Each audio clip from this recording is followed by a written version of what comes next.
Eita, pessoal, hoje a gente tem uma convidada maravilhosa. Vai ser certamente um bate-papo daqueles da gente falar assim, poxa, valeu a pena esse tempo que eu fiquei assistindo esses dois. Muito obrigado pela atenção de vocês. Estamos aqui no nosso podcast do Instituto IMPA. Deixa aquele recadinho, por favor, aperte aí o sininho, faça lá o curtir para a gente ter aí uma ajudazinha do algoritmo do YouTube, e façam perguntas. Se quiserem deixar perguntas, eu provavelmente não vou saber responder, mas eu tenho certeza que a doutora Karina Dami, nossa convidada, ela vai nos dar essas respostas que vocês eventualmente perguntarem. Karina Dami é ginecologista, tá? Ela vai nos passar, eu não consegui decorar, é muito título para uma pessoa só. Ela vai nos passar o mini currículo dela. Por favor, Karina, fale para a gente qual é a sua formação. Pronto, não é tão assim estratosférico quanto você comentou, mas vamos lá. Eu acho que acabou me dando respaldo, né, para estar hoje aqui conversando com você sobre essa temática que é tão plural, né, Adriano? A gente trazer a questão da fertilidade, do estilo de vida, né, fazer essa união. Eu sou ginecologista formada pela USP de Ribeirão Preto, e lá também fiz a especialização em reprodução humana, tá? Depois disso, voltando já às origens, eu me afiliei a algumas instituições de ensino aqui na Bahia, aqui em Salvador especificamente, dentre elas a nossa Universidade Federal da Bahia, a Escola Baiana de Medicina. Acabei fazendo meu mestrado pela Escola Baiana de Medicina, em Medicina e Saúde Humana, e agora doutoranda, um sonho, inclusive, concretizado, né, no nosso PPGMS UFBA, com parceria na Boston University. Então, eu acho que isso realmente é muito que me título. traz aqui. Eu disse que era muito título e eu não estava mentindo. E vocês percebem que a gente trouxe uma pessoa com autoridade para falar sobre esse assunto. E ela já adiantou o nosso assunto, fertilidade e estilo de vida, né? Há de se imaginar que o estilo de vida ele tenha impacto da fertilidade, sem dúvida alguma. Então vamos começar falando disso, né, Karina? Como é que acontece essa interação entre o estilo de vida e a fertilidade? No que uma coisa tem a ver com outra? Vamos partir do início. A fertilidade nada mais é do que uma das nossas funções primárias biológicas, concorda? Então, se a gente hoje é capaz de reproduzir, né, nós temos ali todo um arcabouço dessa fisiologia equilibrado o suficiente para tal. E toda a mudança que nós temos comportamental e de exposição cumulativa ao longo do tempo a substâncias, a hábitos que talvez não sejam tão adequados, né, para o que a gente gostaria que o nosso corpo estivesse ali no dia a dia usufruindo, nós percebemos que tem afetado a nossa capacidade, a nossa integralidade enquanto função orgânica básica de reproduzir. E difícil a gente estabelecer muitas vezes uma causalidade, né? Porque assim como a gente entende que esses hábitos variam muito interpessoas, dentro do dinamismo da vida da própria pessoa, ele também pode apresentar mudanças e variações. Então, é muito complicado a gente trazer como causalidade. Mas nós temos estudos observacionais, epidemiológicos, que já vêm trazendo e apontando para nós sinalizadores e alertas. Um deles que eu acho que mais me impactou e acabou me trazendo da área direta procedimental da reprodução assistida para talvez uma área muito mais voltada à prevenção, promoção de saúde global e educação continuada na universidade, né, em saúde reprodutiva, foi justamente perceber que mesmo aplicando todas as tecnologias, as mais sofisticadas que nós temos hoje disponíveis para assistir às dificuldades em reproduzir, nós não estávamos conseguindo passar de um determinado patamar de êxito. E não raro nós víamos pessoas que aplicávamos as técnicas e o tempo depois modificando seus hábitos ou apresentando um novo perfil de comportamento e estilo de vida, engravidavam espontaneamente. Então tudo aquilo foi despertando a minha curiosidade. Por que isso está acontecendo? O que é que tem a ver? Como isso está afetando? E aí eu fui atrás realmente de estudar, de aprofundar isso. Ok, então alguma coisa está acontecendo no mal-estar na civilização, como diria Freud, Acredito que sim. que está interferindo na fecundidade, na fertilidade humana ao longo do tempo. Não é muito difícil de acreditar nisso, porque essas mesmas coisas interferem na saúde cardiovascular, endócrina, sono e tudo mais. E tudo isso tem a ver com fertilidade. Sem dúvida. Né? Então, essa fecundidade, essa fertilidade, então, estão mudando ao longo do tempo. É verdade isso? Sim. Deixa eu te trazer dois aspectos interessantes do que você pontuou. Primeiro, fecundidade é diferente de fertilidade, tá? Fecundidade é algo relacionado ao número de filhos, né, que uma determinada pessoa, um casal ali tem, e isso constitui o nosso perfil populacional, né? O Brasil, por exemplo, hoje tem 1,6 filhos por cada casal, ou por pessoa, por mulher. Está se comportando como... Né? Está mudando a pirâmide, né? Totalmente, o nosso perfil. A nossa base está encurtando. Sim, a China e o Japão já inverteram.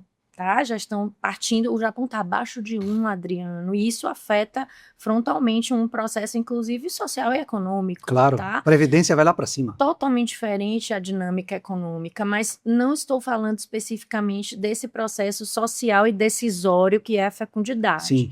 A fecundidade, ela tem ali um arcabouço, por exemplo, de quantos filhos você deseja ter, qual é a sua perspectiva de planejamento com o seu esposo ali e tal, com sua esposa, mas na verdade não é isso. A gente está tentando trazer aqui um conceito diferente, que é você, enquanto indivíduo pleno na sua saúde integral e global, ser capaz de reproduzir quando você quer.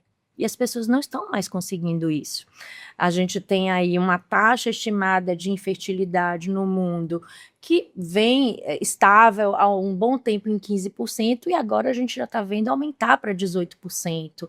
Ao longo do tempo a gente tem, em termos de fertilidade, uma queda no patamar de sucesso de concepção espontânea em relação à idade sendo reduzido. Então a mulher se dizia que tinha uma queda na sua fertilidade com 40, hoje é com 35. O homem, ninguém falava em queda de fertilidade, agora a gente já tem trabalhos mostrando 60, 50, 45, Adriano. É sério? É sério, no homem? É sério. Porque a gente pensa isso na mulher, né? Sim, classicamente só se fala do peso atribuído à idade feminina, porque é um grande preditor de sucesso, tá? Sem dúvida, é o nosso grande preditor, tem a ver com quantidade, qualidade de óvulo, porque o nosso arcabouço ali formativo, né, é o mesmo, desde que a gente nasce até a tem essa diferença entre homem e mulher. O espermatozoide foi criado agora. O óvulo foi criado de acordo com agora mesmo a idade da mulher. Não é assim, não? Eu estou errado? Olha, eu estou desatualizado?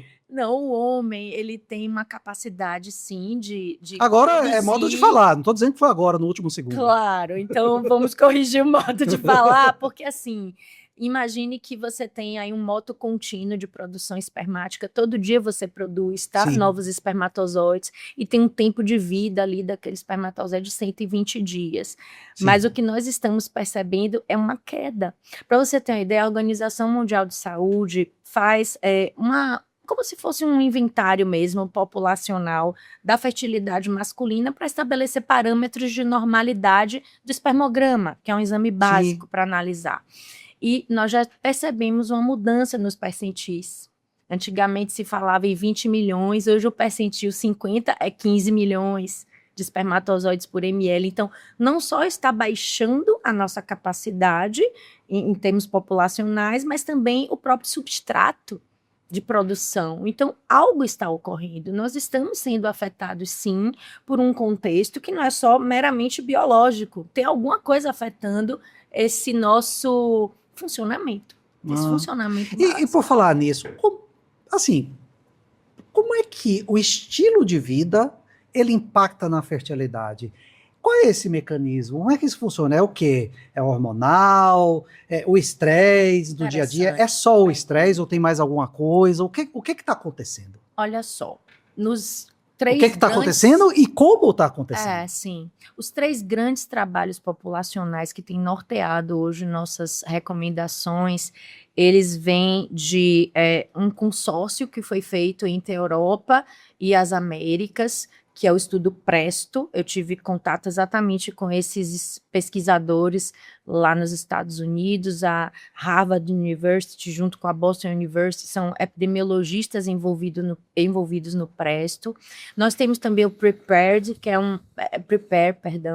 é um voltado especificamente ao monitoramento de toxinas ambientais e exposições relacionadas ao nosso cotidiano, desde drogas ilícitas a consumo lícito, tá? Várias questões que a gente consome no dia a dia, desde o que você come habitualmente, que está adicionado ao seu alimento, ao seu cosmético que você utiliza, ao produto de limpeza do seu dia a dia, ao que está no ambiente, tá? Então, são tantos elementos hoje, novos, moléculas, produtos que nós estamos expostos, que a gente precisa entender até onde isso realmente afeta ou não. Então, esses grupos têm monitorado, Adriano.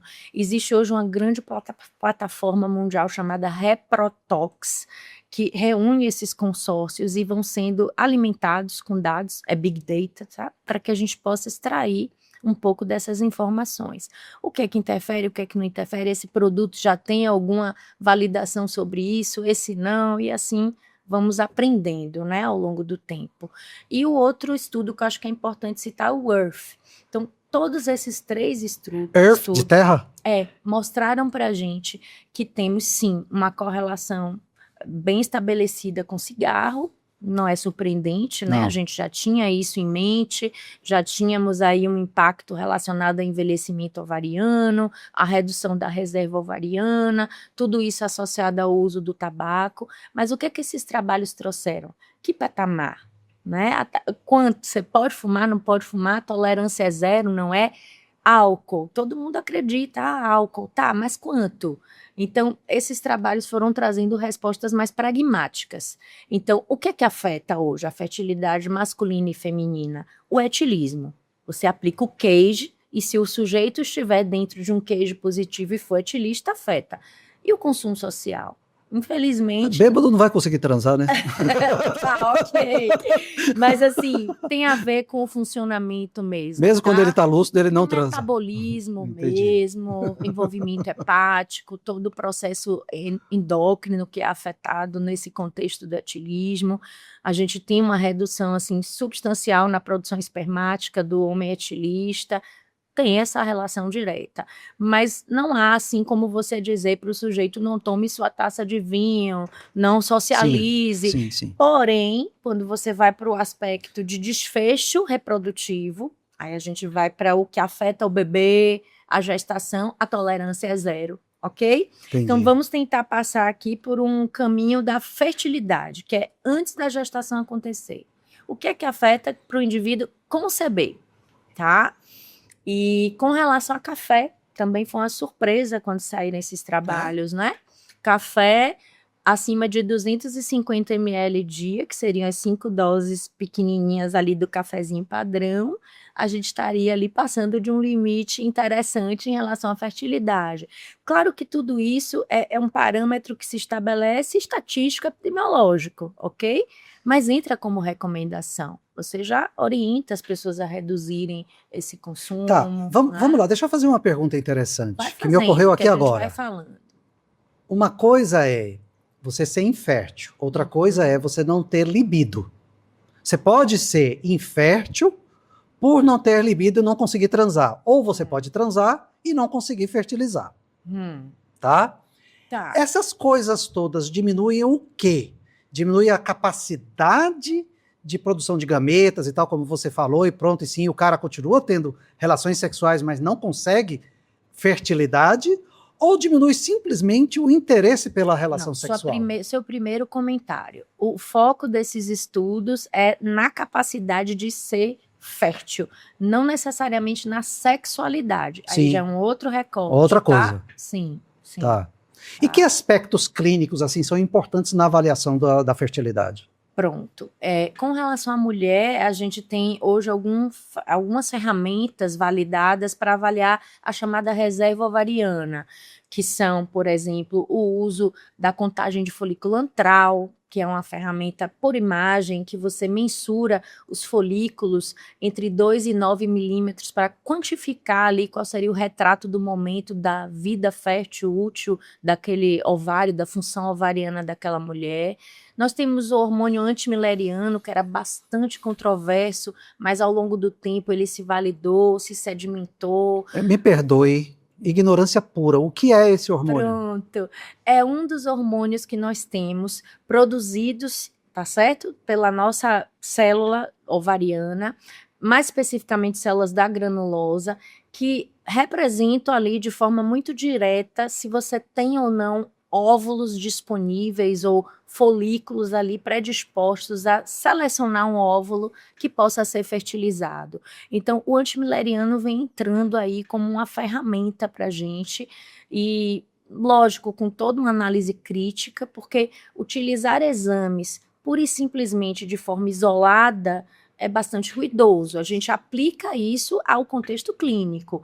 E não raro, nós também solicitamos FSH estradiol para ver o dinamismo, se a mulher já está mais próxima da fase de encerrar a sua vida reprodutiva, na perimenopausa, na menopausa. Então, esse arcabouço de laboratorial e imagem não pode estar desconectado da parte clínica. Você falou muito de quantidade de óvulos, mas Falei. tem algum tipo de avaliação tipo qualitativa?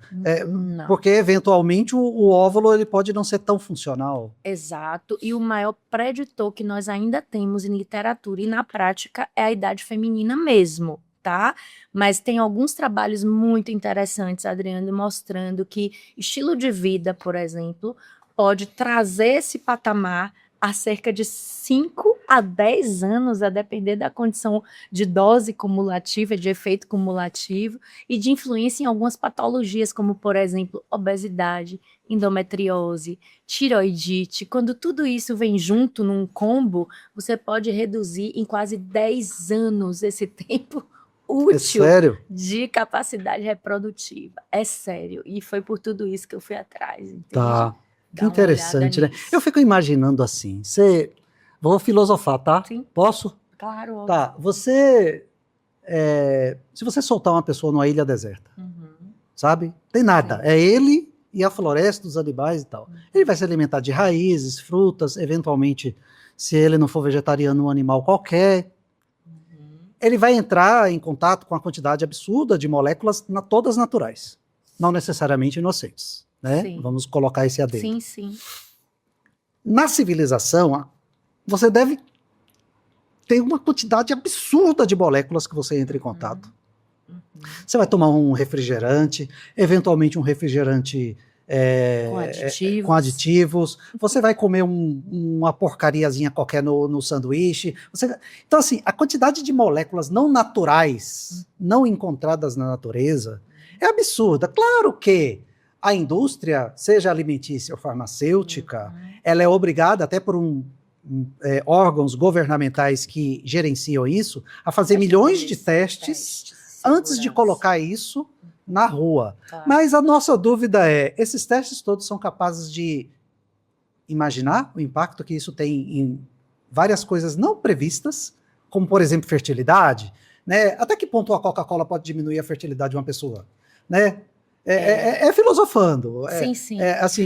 Essa loucura que a gente tem de encontrar várias... Você falou de maquiagem, por exemplo. Né? Quando é que o cara vai pensar que um batom pode diminuir a fertilidade de uma mulher? Entendeu? Uma sombra. Né?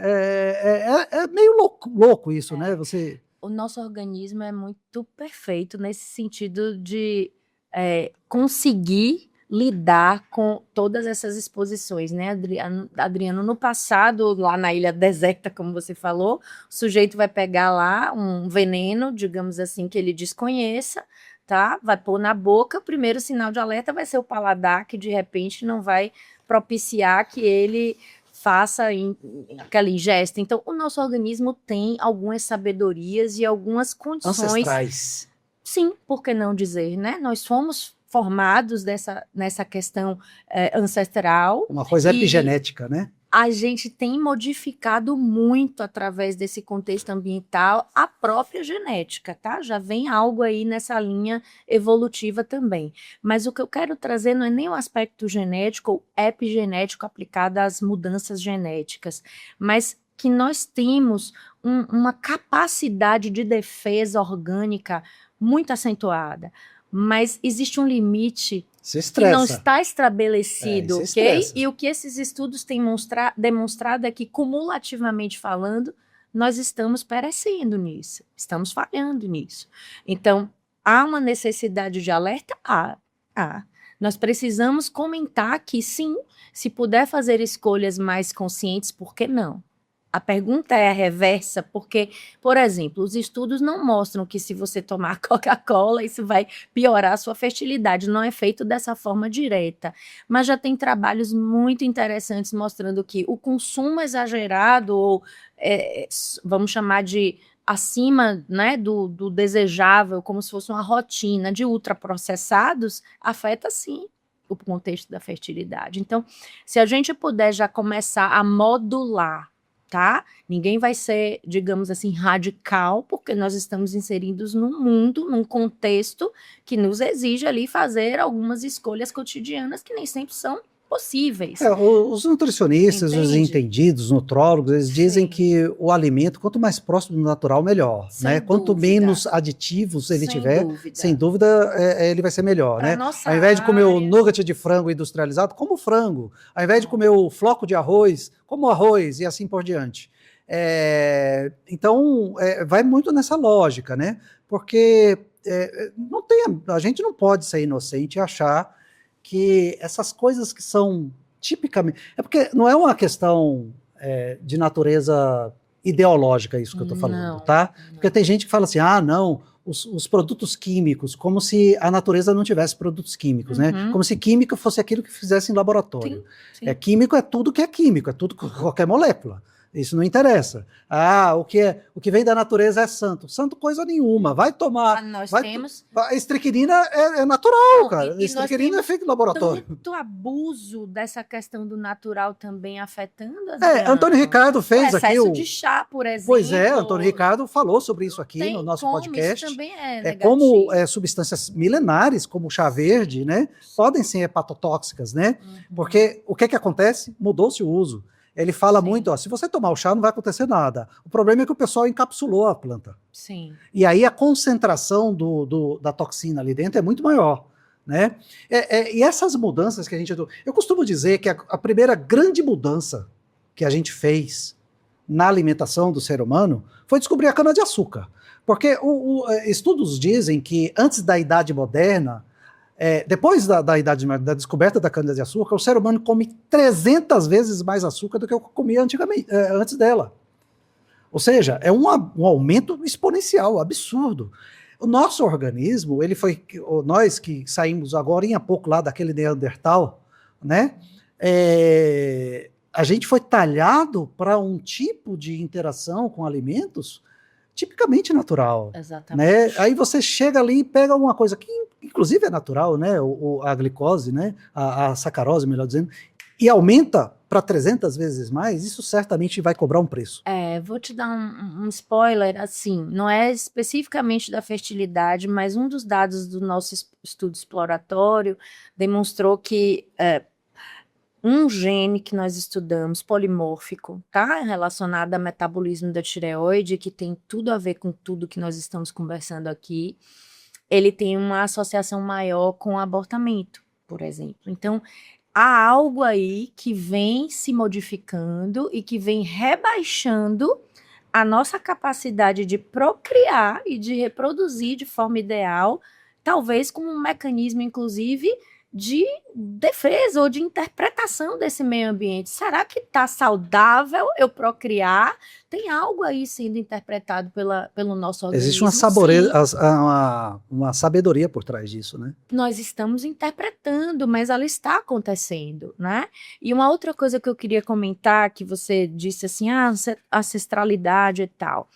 Outro ponto que é o sono, que faz parte do estilo de vida também. E que, gente, o ciclo circadiano padrão que nós estabelecemos entre noite, dia e sono afeta frontalmente, Adriano, o eixo hipotálamo e hipófise gonadal. Não tem como a gente não entender isso. Tem um estudo interessante como que eu fiquei surpresa e me perguntando, meu Deus, como é que vai ser agora para o profissional de saúde, o profissional que trabalha em regime de plantão? Regimes de plantão e pessoas que trabalham com este perfil têm uma menor taxa de fertilidade global e levam mais tempo para engravidar. Aí um colega brincalhão falou, porque não está em casa para poder... Mas, gente, tem a ver também com essa questão. E quando está em casa, né, não aguenta nem tomar o chazinho, né? Você sabia, meu amigo, que um estudo também bacana, bem interessante, foi feito em São Paulo, entre enfermeiros e profissionais de saúde. 1 em cada 5 era infértil, se declarando com Mas é natural que isso aconteça. O indivíduo está estressado, não tem como. A mesma coisa deve acontecer, por exemplo, com quem tem síndrome de apneia do sono, porque ele dorme, mas não dorme com qualidade, né? Vamos lá, tenta resumir aí. Qual é realmente a grande diferença em termos de estilo de vida do indivíduo que é fértil para o indivíduo que é infértil? Tá. Eu diria a você que a pessoa que tem um estilo de vida equilibrado, ela se preocupa com os 6 pilares, né? Que hoje a gente trata em todas as recomendações. Nós comentamos um pouco sobre o sono. A recomendação hoje coloca-se em torno de 7 a 10 horas de sono ali, em média. Diferente para os sexos, né? O homem um pouquinho menos, a mulher um pouquinho mais. Para você ter essa saúde reprodutiva aí mantida, mas o que eu uma certa feita discuti, e foi muito elucidativo com o professor Francisco Ora, é que mais interessante do que o número de horas é se esse sono é reparador ou não. Se a pessoa acorda com aquela sensação de que realmente descansou, ou seja, aprofundou no REM, porque é isso que faz com que a gente tenha aquela pulsatilidade adequada hormonal e que comanda todo o nosso processo orgânico e funcional reprodutivo. Um outro ponto que eu acho que é bacana trazer, a gente pincelou aqui a questão da alimentação e tal, mas basicamente não existe uma dieta da fertilidade e hoje a gente tem um apelo midiático muito forte, muito potente, invadindo ali a vulnerabilidade dessas pessoas, tá, Adriana? As pessoas são bem vulneráveis nesse sentido. Emocionalmente vulnerável, né? E aceita qualquer orientação vindo da Terra plana. Exato. E aí a gente tem um viés complicado, porque não tem essa fórmula mágica. O que tem dito na literatura e que tem sido validada é que uma dieta majoritariamente vegetariana, num percentual ali de carne vermelha em torno de 500 gramas, é o que os trabalhos 500 gramas dia? Ali, semanais. Semanais. Porque então, senão o cara é um carnívoro. A gente tem que entender que se foge desse parâmetro, você acaba entrando nos radicalismos que também, por sua vez, vão gerar insuficiências ou deficiências que não são benéficas. E aí a gente entra num outro ponto complicador da mídia, que são suplementos. A gente está confundindo estilo de vida com suplementação ostensiva, a gente está confundindo estilo de vida com alta performance, isso não tem nada a ver com estilo de vida saudável. Antigamente, eu falei isso para quem um dia desse, gente? Eu estava comentando sobre isso. Gente, vocês não devem ter reparado, mas eu sou um pouquinho velho, né? Eu não aparento isso. Mas assim, nos anos 90, você tinha ali uma coisa que chamava envenenar o motor. Me perdoa, o que é isso? Pois é, ela é novinha. Tá fingindo. Obrigada pelo novinha. Tá fingindo. Ela sabe o que é, eu tenho certeza. Era assim, ó. Tinha uma galera, uns garotões, que pegava ali um Chevetinho 1000 e fazia uma série de modificações no motor. o Chevette virava o capeta. Sim. Ele era capaz de correr 300 km por hora. Tipo Fórmula 1, entendeu? Tá. Só que o carro que ia durar 30 anos, durava 5. Ou seja, Entendi, você sua aumentava a perspectiva, o desgaste performance, maior. mas o desgaste era maior. Sim. E essas pessoas que ficam procurando esses hormônios todos, essas coisas que ficam anabolizando, né, o indivíduo, eles fazem uma coisa parecida com isso. Eles estão envenenando o motor. Eles estão, na realidade, ganhando uma performance, encurtando o tempo de vida. Né? Provavelmente, e certamente isso acontece. Então, obviamente, antes de abreviar a vida, e acontece, está provado que abrevia a vida, uma série de problemas deve acontecer em vários órgãos, inclusive na capacidade reprodutiva, não tenho a menor dúvida disso. Vou te dar uma péssima notícia, na verdade, em relação a quem é usuário aí que está nos escutando. É terrível para nós na reprodução quando alguém usa anabolizante, tá? Aqui não é nenhum tipo de ideologia, como você colocou, mas é comprovado mesmo. É como se fosse um contraceptivo para o homem, tá? A gente elimina a produção. O organismo interpreta que aquela testosterona exógena está ali disponível, que o testículo não precisa produzir mais nada. Então, ele não produz nem hormônio e nem espermatozoide. Então, bloqueia a produção. Eu já recebi pessoas no consultório Contraceptivo masculino. usando androgênio para fins de performance absolutamente azospérmicos, sem produção E na mulher? espermática. Na mulher, nós temos percebido uma irresponsividade aos estímulos hormonais. Como assim? Como assim? A mulher usuária de medicações androgênicas, ela tem sido mais desafiadora para nós na retomada da ovulação. Elas não respondem aos tratamentos estimulantes. O bloqueio é por um tempo indeterminado a ocupação do receptor. Nós não conseguimos reverter, Adriano. Tem sido muito desafiador esse processo de receber pessoas em uso, né, inapropriado de anabolizantes e tentando engravidar. Eles vêm inférteis e sem responder adequadamente aos tratamentos. Não temos prazo, não temos nada na literatura nos dizendo quanto tempo essas pessoas levam para desbloqueio. É impressionante. Tem sido bem ruim para a gente essa parte aí, tá? De uso dos anabolizantes. Bem complexo. E você identifica algumas manias, existem outras manias. Aliás, o mundo está muito doido, né, gente? Caramba, eu recebi um garoto uma vez no consultório, acompanhado do pai. Um pai me parece uma pessoa dedicada, preocupada com o filho. E eu tinha tratado ele, não me lembro exatamente do que, amidalite. Auscultei o menino, crepitação. Menino mesmo, cara tinha o quê? 18, 19 anos. Crepitação, base de pulmão. Tomografia, umas bolinhas lá de DPLC, de enfisema. E aí eu perguntei, você fuma? Não. Tem certeza? Não. O vape. Exatamente, ele usa o vape. O grande problema, gente, do vape é o seguinte, quando você fuma cigarro, a gente sabe mais ou menos o que você está botando para dentro do pulmão. Não é nada bom, mas a gente sabe. Quando você fuma o vape, a gente não sabe, porque a essência pode vir da Tailândia, pode vir da Sibéria, e pode ser coisas completamente diferentes uma da outra. Então, a gente ainda vai falar sobre vape aqui, tem um colega que vai dar uma entrevista para a gente no nosso podcast.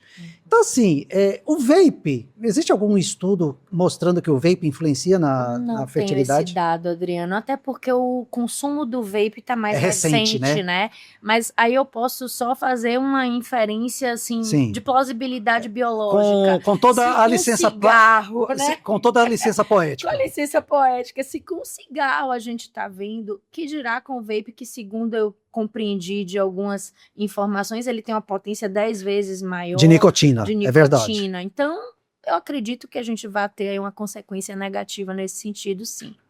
Mas eu acho que o que mais me preocupa hoje, nesse momento, em relação a consumo inadvertido, foi exatamente o que você trouxe dos anabolizantes e do excesso de suplemento.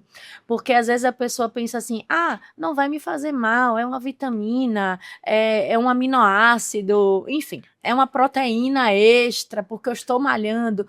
E infelizmente o que a gente tem visto é que há uma sobrecarga.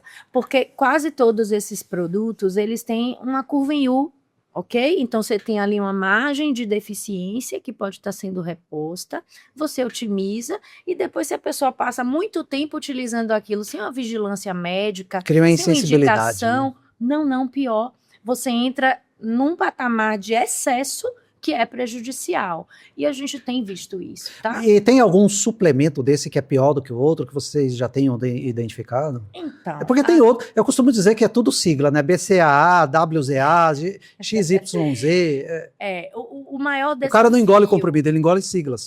o maior desafio que a gente tem percebido é o uso indiscriminado, até porque muitos são ou formulados ou são, digamos assim, prescritos sem uma indicação formal, e o que ocorre é que os pacientes chegam, às vezes, com listas que você tem que estar identificando uma série de produtos ali somados e que não tem nenhuma evidência. Eu tenho uma meta-análise, uma revisão sistematizada muito boa da literatura que foi publicada esse ano, ainda nesse primeiro semestre, mostrando que nenhum dos suplementos que habitualmente as pessoas têm usado, como, por exemplo, N-acetilcisteína, O cara usa milnositol, N-acetilcisteína? vitamina E, tô citando, tá tudo lá na revisão.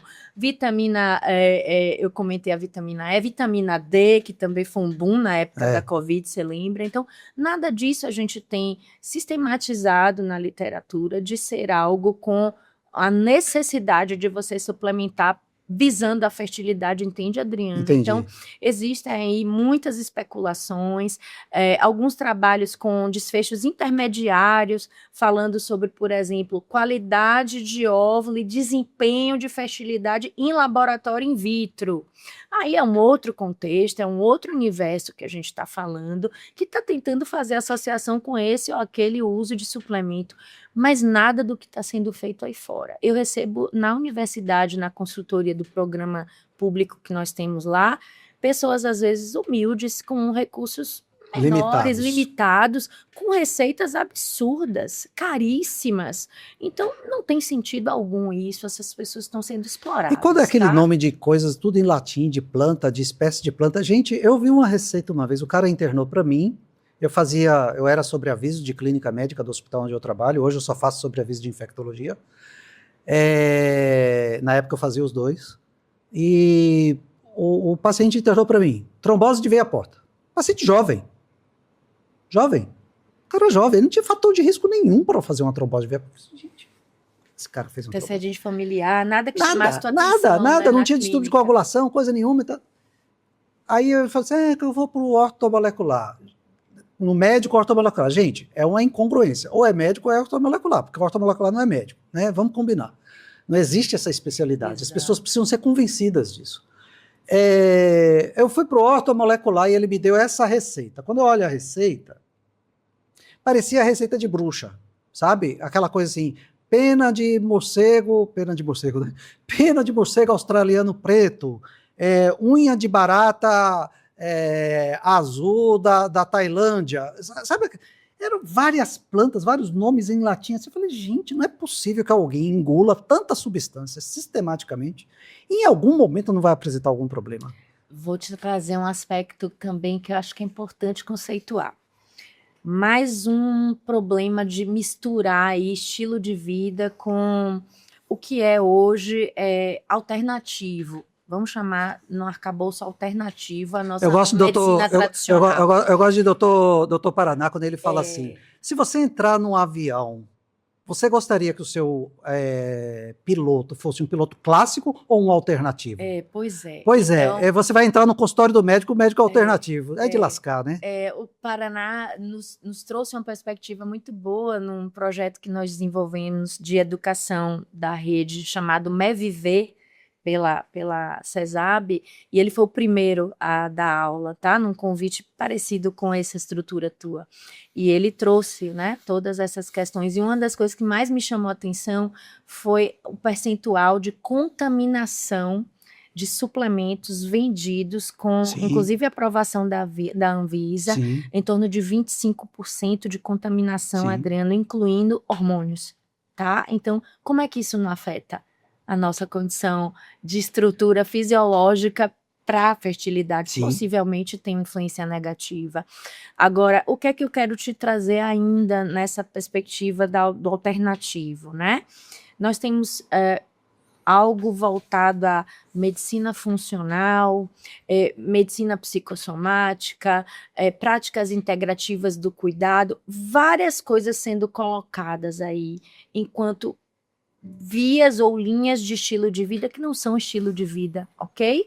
A gente tem que entender que hoje o que é conceituado como estilo de vida, desde a década de 60, eles têm um conceito chamado lifestyle, que é transversal para cardiologia, para endócrino, para todas as áreas, para obesidade está se falando, para menopausa está se falando, que é o quê? Você modificar dentro do estilo de vida dos benditos 6 pilares. Falamos do sono, falamos da alimentação, falamos da atividade física? Não. Mas a gente comentou aqui que performance em excesso não é saudável. Por exemplo, um ciclista que passa mais do que 3 horas treinando por dia, ele tem associação com redução de produção espermática, está hiperaquecendo o testículo ali com a roupa apertada de lycra, no selim. Então, aproximando a temperatura corpórea, né, ali da região escrotal. Então, essas questões, a gente tem que sair um pouco do que é pictórico e começar a entender onde é que faz a diferença. Então, o que é que faz diferença na atividade física? O básico, Adriano. A recomendação da Organização Mundial de Saúde garante um patamar biológico saudável, de saúde integral e reprodutiva. Então, vamos lá. 30 a 40 minutos de atividade aeróbica de baixo a médio impacto por semana e 2 de treino resistido. Ok, isso é o básico para a saúde global e é isso que funciona para a fertilidade.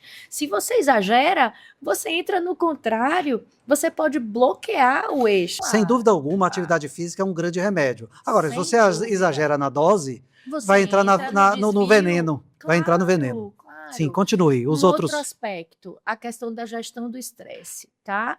Aí fica a dúvida, quem veio primeiro, né? O estresse cotidiano com o excesso do cortisol desequilibrando todo o processo de fertilidade ou o processo dificultado da fertilidade traz esse estresse, essa ansiedade e até mesmo depressão.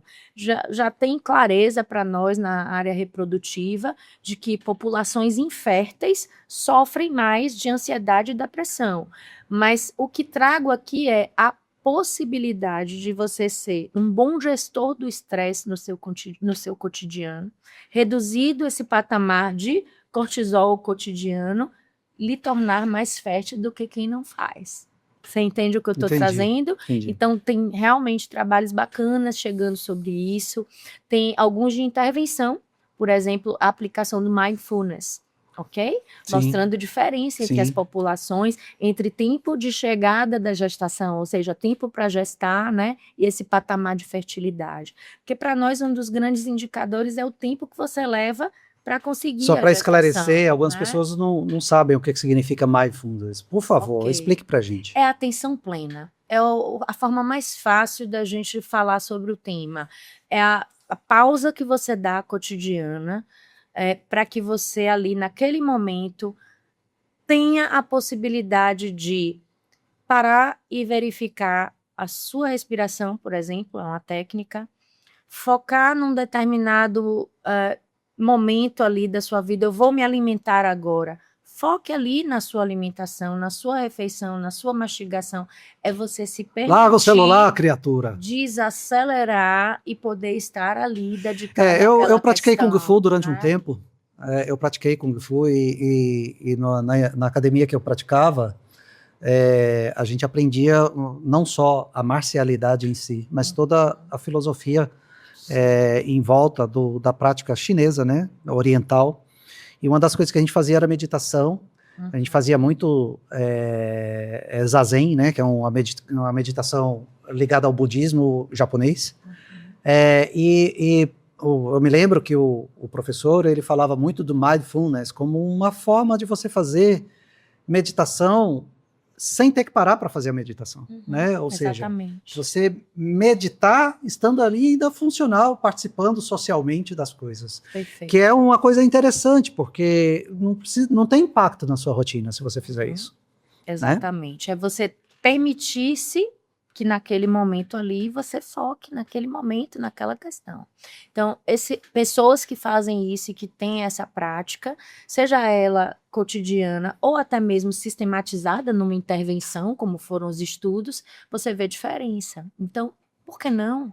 Por que não investir nisso? E passamos já por 4 pilares? Sei lá. Vou repetir, tá? Falamos de toxinas, falamos de sono, falamos de alimentação, falamos de atividade física, falamos de gestão do estresse. E o último pilar, que é considerado um pouquinho mais controverso para essa questão da fertilidade, porque não tem dado, não tem evidência, é muito difícil você ter uma evidência clara em algo que é tão multifatorial, que é a conexão social.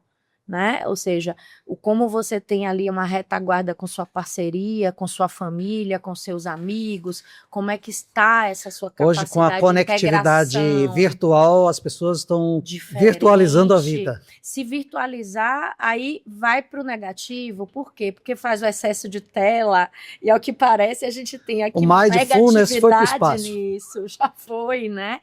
Então, é mais complicado você falar desse pilar específico, né? E vem chegando na literatura algo que foi muito fortalecido pelo reconhecimento das nossas entidades, que é a espiritualidade, tá? Que aí vem aplicada a várias áreas, inclusive a fertilidade, mas para nós ela ainda está ali a reboque da gestão do estresse e da conexão social. Ela ainda não se individualizou, tá? Entendi. Ou seja, não tem trabalhos específicos de espiritualidade e fertilidade ainda, onde eu pudesse estar aqui trazendo elementos para discussão. Nossa, que interessante. Mas seria o 7º pilar, né? Que agora vem se destacando. Para muitas coisas, né? Tem muitos estudos para várias áreas da medicina. Algumas áreas já estão bem adiantadas nesse estudo, tá? Eu tenho acompanhado, né? Uma área que me interessa por questões pessoais, e vejo que há um avanço. Mas na fertilidade per si, eu não tenho esse dado. Interessante, muito interessante. Tá? Gente, eu ficaria aqui horas conversando com Karina. Nossa, que papo delicioso, né? Eu não sei se eu trouxe tantos elementos científicos Ave Maria, assim, mas... Ave Maria, Ave Maria, Ave Maria. É porque a incapacidade desse entrevistador de tirar mais do entrevistado talvez tenha limitado a qualidade do papo, mas você é uma fonte importante de conhecimento dessa área. Eu vou começar a entrevistar os meus antigos professores, só entrevisto os meus antigos internos, isso está me colocando numa posição de idoso, isso está me incomodando. Em breve eu devo chamar aqui alguns dos nossos grandes professores da minha formação, eu tenho grandes elementos para trazer para a gente. Gente, Karina nos trouxe aqui uma visão, sinceramente, para mim, muito do que você falou é novidade. Tá? Que bom. Muito, muito mesmo. Queria agregar. Não, agregou demais. O barato de fazer esse podcast é que eu aprendo muito, né? Sim. Que interessante, né? Como a gente aprende com o colega, talvez falte mais bate-papos desse tipo para a gente aprender um pouco mais, né? Engraçado que eu fiz um podcast aqui uma vez, eu como entrevistado, e Carlos Danilo, meu sócio, me entrevistando, eu falando sobre a possibilidade de novas epidemias, né? E aí eu falei, ó, onde falar, viu? falei. Gosto disso. Você veja, eu falo muito e você conseguiu falar mais do que eu Consegui. Hoje. Não, eu falei, gente, quando terminou, eu falei tudo isso? O moço que grava a gente aqui no podcast, ali, Fernando, ele falou assim, gente, vocês já quase 1h30. Eu falei muito, aí Carlos Danilo olhou para mim assim, rapaz, você fala pra caramba. Mas é isso. Mas quando a gente... é bom trocar, né, Adriano? E quando a gente fala de uma coisa que a gente gosta e domina, o papo flui, né? Eu queria que vocês no IMPA perseverassem mesmo, porque é um espaço muito bom, muito bom. Principalmente nesse mundo de tanta informação de má qualidade, né? Sim. Né, Karina? Nós temos feito um esforço grande, viu, Adriana? É importante você trazer isso, para que cheguem para as pessoas informações melhores, de mais credibilidade, né? E se você está desenvolvendo essa ação, outras ações institucionais, eu acho que a gente precisa estar citando a Febrasgo, a gente tem trabalhado muito pareada com essas instituições, né? O próprio CESAB está interessada nessa questão, então nós fizemos 2 produtos muito bons de conteúdo, depois eu passo para partilhar para os colegas, eu acho que é relevante você ter isso, se quiser fazer esse intercâmbio, um de planejamento reprodutivo, outro de estilo de vida, né, aplicado de uma forma mais genérica, não especificamente à fertilidade, e é importante a gente estar trazendo isso de uma forma mais consubstanciada mesmo, científica, para que a população tenha acesso à informação melhor, porque está muito difícil brigar com as redes sociais, no sentido de influenciar da forma correta as pessoas. Então, espaços como esse seu aqui realmente são muito significativos, muito importantes. Muito obrigado. E muito obrigado pela sua presença, foi fundamental para engrandecer o nosso trabalho. Eu que agradeço muito obrigado. a oportunidade. Espero vocês no próximo episódio. E, por favor, dê uma força aí pra gente, façam perguntas, apertem aí o like e o sininho também. Estamos aqui, estamos juntos e vamos continuar nesse trabalho para trazer informação de qualidade. Muito obrigado.